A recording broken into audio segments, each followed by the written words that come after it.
Are you a bit of a perfectionist, type A, hyper performer? Then you know that having the audacity to see an ideal and bring it into reality while breaking generational habits of hustle can be tough, but it doesn't have to be.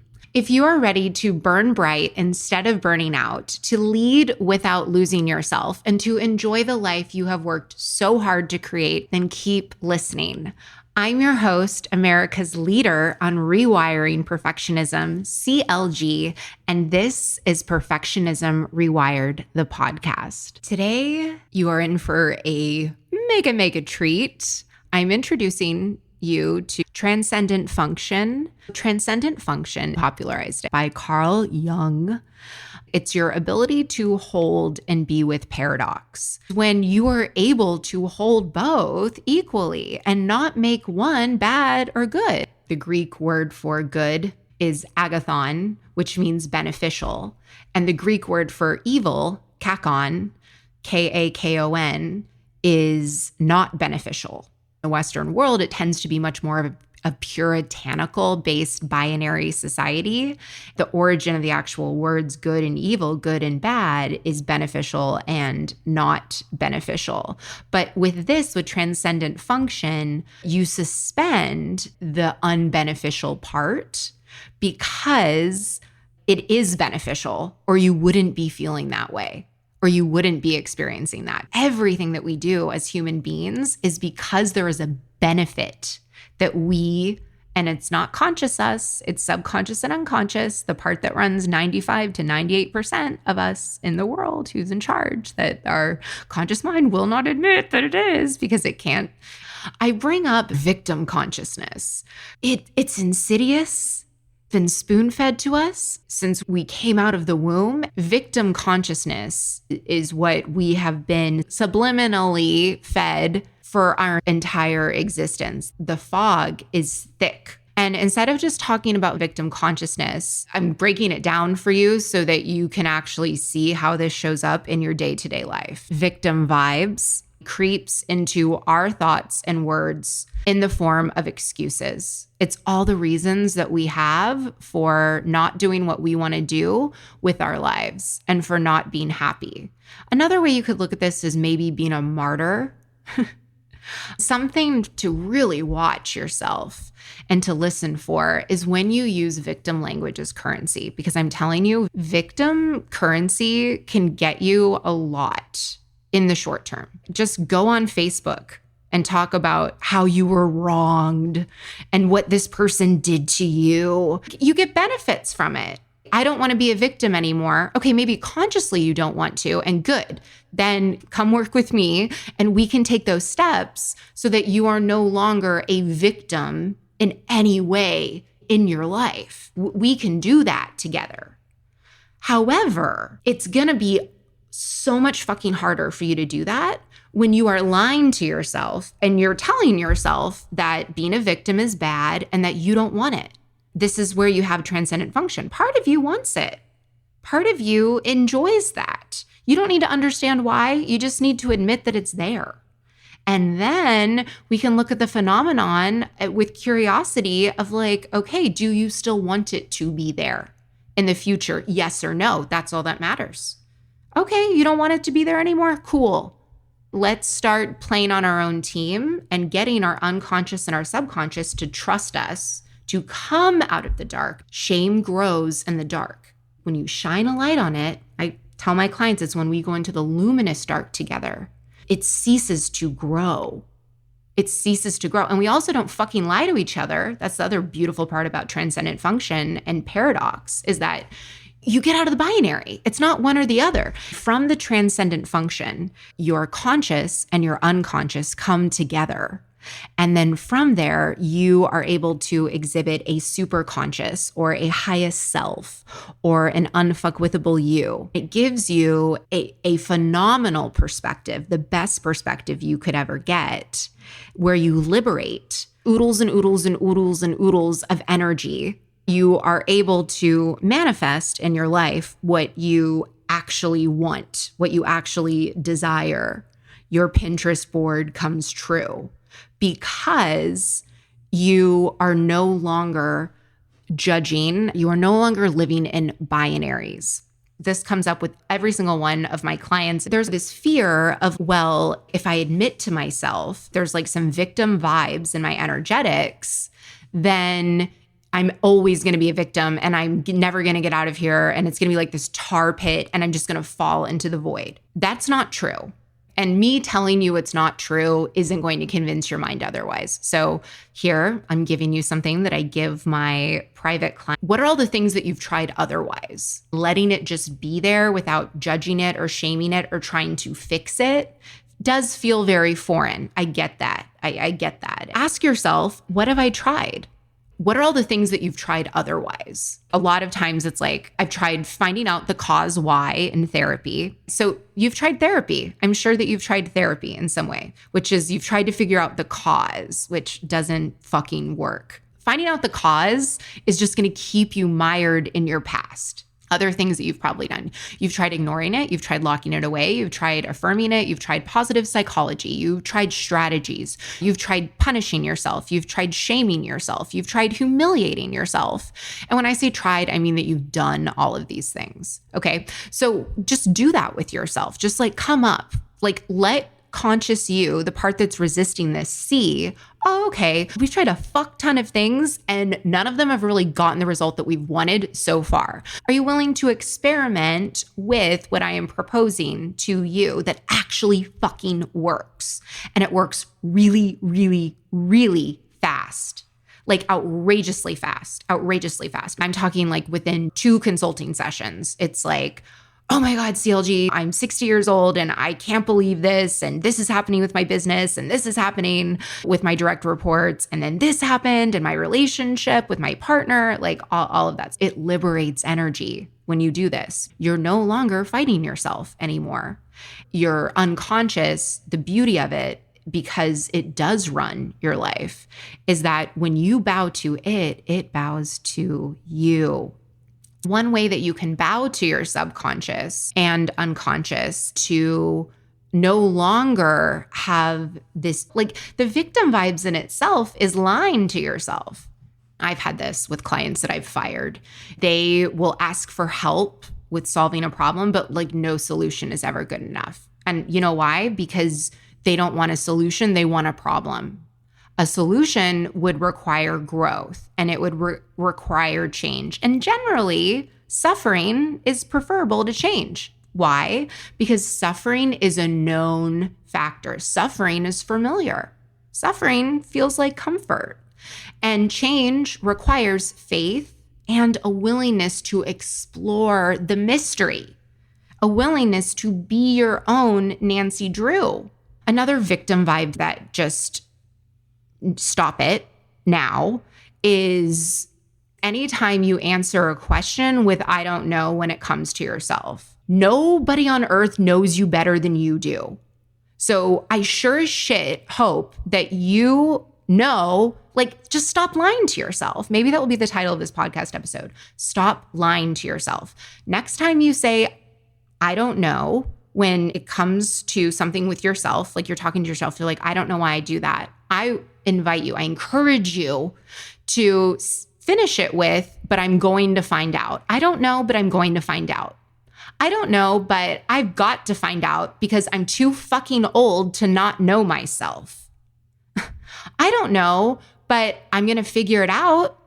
Or just tell yourself, I do know, but I'm unwilling to go there.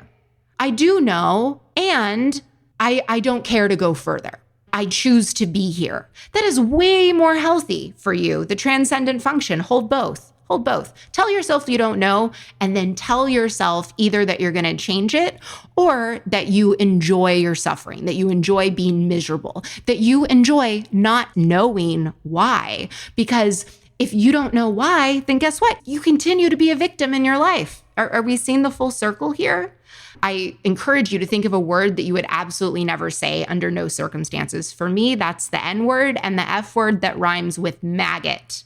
never will those words ever come out of my mouth. Change this for yourself, and you never let yourself off the hook again by saying, I don't know. It's cheap and it's easy and chicken shit to say, I don't know why I do things. There's no accountability there. And there is absolutely no accountability in this victim type state. And also, Transcendent Function, let yourself look at the fact that you enjoy having no accountability. There's nothing wrong with it. Do you see that? This frees up so much energy. Invite yourself to say, like, I'm going to shine some light on myself and I'm going to tell the truth either way. Ways to get out of being a victim in your life. Never again blame another person for your own actions or choices that you make. You don't blame things on anyone. For example, a former client of mine dined and dashed, a private client, 5 figures. This person had some things going on. I ended up coaching them without them having paid for it. They were past due on coaching bills. They straight up ghosted. This was work that I've done that I wasn't compensated for. They signed a contract. Everything's under contract. I could have my lawyer go and do all of that, but I don't want to invest the energetics. I don't want to do that right now. I could change my mind in the future, but I don't want to do that. Blame would be for me to say that it's that client's fault, but there's no accountability there. When I looked at this for myself, I'm like, okay, I put that client on a payment plan. I don't have people when they are in their first season of coaching or consulting with me on. So lesson learned there. Also, I have this ability where I can see someone's potential and their highest self, which is amazing for me to have as a coach and a consultant. But sometimes, because I do wear both hats, the CEO and the head coach and consultant, it gives me a blind spot sometimes when someone is the type of person that would dine and dash, would receive months of coaching, and then just straight up move and turn off their phone and just like a really shady situation. This is where victim vibes is, it is, but it's growth. Do you see that? Like what a higher quality, because like you never ever again use another person's name in the explanation of why you do what you do or what you said, because, or why you are the person you are, because that is disempowerment. Like, you are a grown-ass adult just like I am, and we are way too old to blame any of our actions on shit outside of us anymore. The game changes, like I just walked you through, when you realize that like I have options, and that me being resentful or frustrated or bitter, it's cheap, it's the fastest, it's the quickest response, and that you always have the choice. Listen to your own self-talk. Victim vibes say, I would do this, but ... So instead, tell yourself, I would do this, but I'm choosing to be a victim of circumstance. Say that from now on. It's a lot healthier. It's going to liberate a lot of energy for you. Like you will see changes in your life just if you do that one thing. Instead of saying, I would do that, but tell yourself, replace it with, I am choosing to be a victim of circumstance. Just say that. Tell yourself, guess what? I know that there's part of you that doesn't like it when you tell yourself you're choosing to be a victim, but you are. And when we stop lying to ourselves, this is how we are able to be unfuckwithable. See how it changes the excuse? It's no longer a justification, it's a choice. And that gives you your power back. That increases your energetic currency because you can make a different choice. And instead of going into blame, let's go into analysis here. Let's go into interpretation, like what I just walked you through. You can ask yourself, and this is what I do, my clients in both coaching and consulting, is what didn't you see clearly and why not? Because you could have. You know, I do this on the individual side and also on the business side with consulting for entrepreneurs, for people that are in corporate, for teams. Like we always have the gut tools the intuition, the inner authority to have seen something else, to have felt something else. And if not, when we work together, you're going to develop them so that this doesn't happen again. For me, talking about Casper the Ghost client, like I did have some intuition, some intuitive type things that was like, but I overrode it. Another way that victim vibe comes up is deserve. Whenever you say the word deserve, you're thinking in black and white thinking, which is binary thinking, which is not transcendent function. It's good or bad, and you are unable to access your higher self. It's self-destructive, and at its heart, it's self-pity.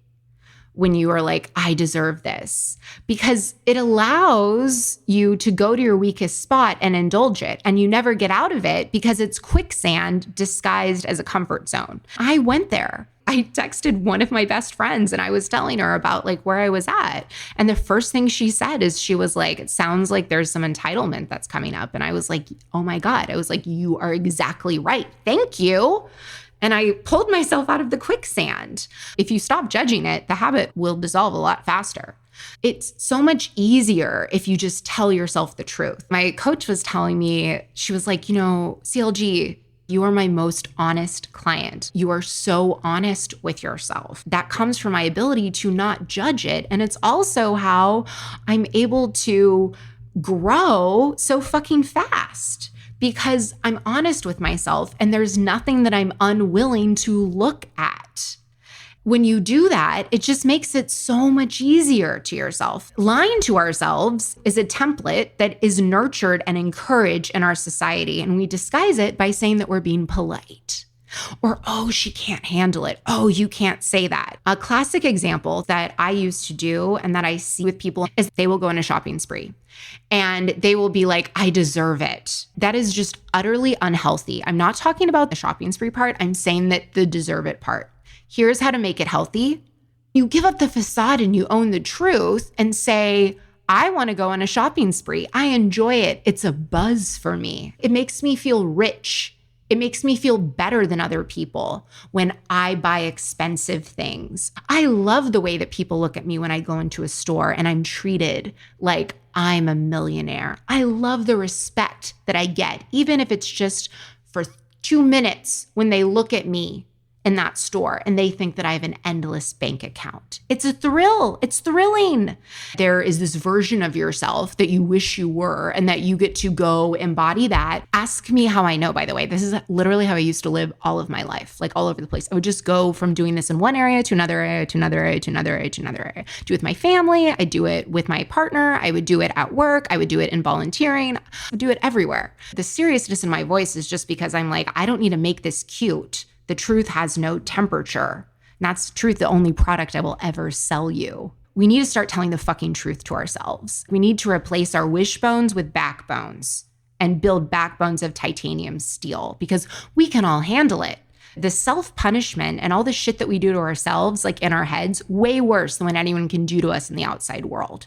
Just going through this and saying you felt that you needed the thrill because it serves you physically and psychologically to have new things, to go to a store, to believe that you're going to have this new outfit and that because you have this power outfit, you're going to get the promotion or you're going to have the confidence to speak up at the meeting or people are going to pay attention to you or your partner is going to find you attractive or the other moms will pay attention to you because you had the newer car, like whatever it is, just tell yourself that you feel that you need that and that it serves you and that it's nourishing you physically and psychologically. That's how you get your respect back in the moment. That's how you get transcendent function, is to call a spade, admit it. And this is the thing, you're allowed to say, I don't want it to be this way anymore. But what I see way too many people do is we think that if we acknowledge it, it's going to stay. It's like, no, if you acknowledge it, it will leave faster.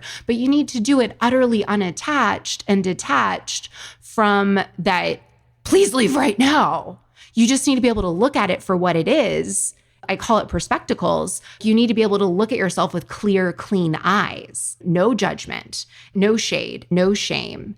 When we don't do this, we perpetuate the privilege of suffering and victimness. And it is this whole idea, if you're suffering, then you're entitled to something because you deserve this because you're hurting. You deserve to buy something because you had a difficult day. It is impossible to suppress a person who is not suppressing themselves. And the first step is looking at the patterns and then understanding how these patterns are expressing through you, because you're not uniquely fucked. When you have that understanding, this is the work that I do with you, you can release your attachment to them and you expand your consciousness. It's sophisticated work. You can't do it on your own. Would you give yourself your own boob job? I'm talking going under the knife, like nip tuck. You wouldn't do that. Same thing when it comes to your unconscious and subconscious. It is dicey as fuck. Look at it with the same reverence. Be like, am I going to put myself under anesthesia? Like, you can't even do that. It just shows how overblown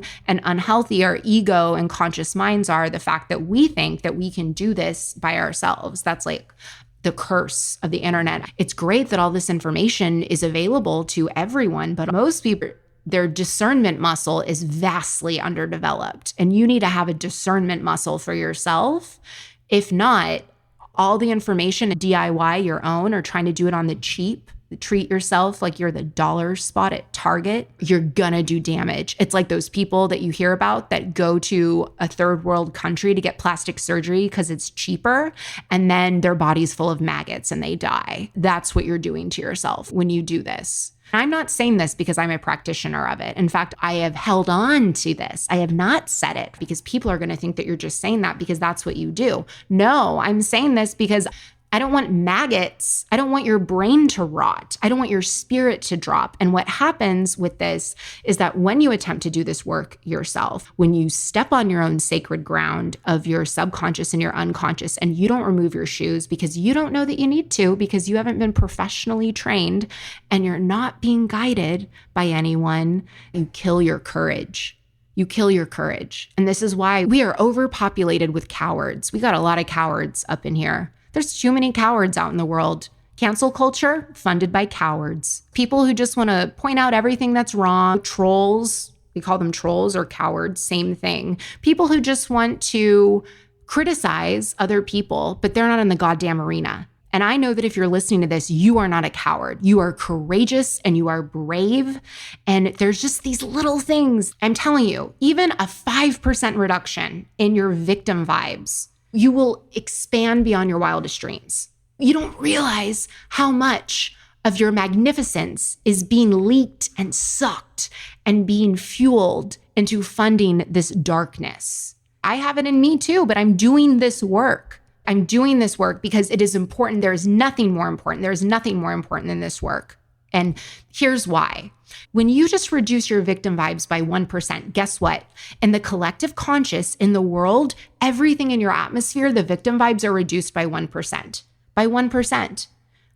Everywhere, you'll notice it. You're healing generational trauma. You're going forwards and backwards in your family line. If you have children or tiny humans in your world, if you're a plant parent, pet parent, whatever kind of parent you are, it benefits everyone in your world when you do this because your energy speaks before you do. If this triggered something in you in a good way where you were like, oh my God, CLG, this is me, you're speaking to my soul, you would like to work with me. If you're nodding your head yes, listen closely because I might have the solution you've been searching for. My Perfectionism Rewired Accelerator, a 6-week, highly individualized one-on-one coaching experience designed exclusively for perfectionists like you. Your perfectionism is actually your greatest asset, and leveraging it can be hard work or take years of guesswork. That's why in Perfectionism Rewired Accelerator,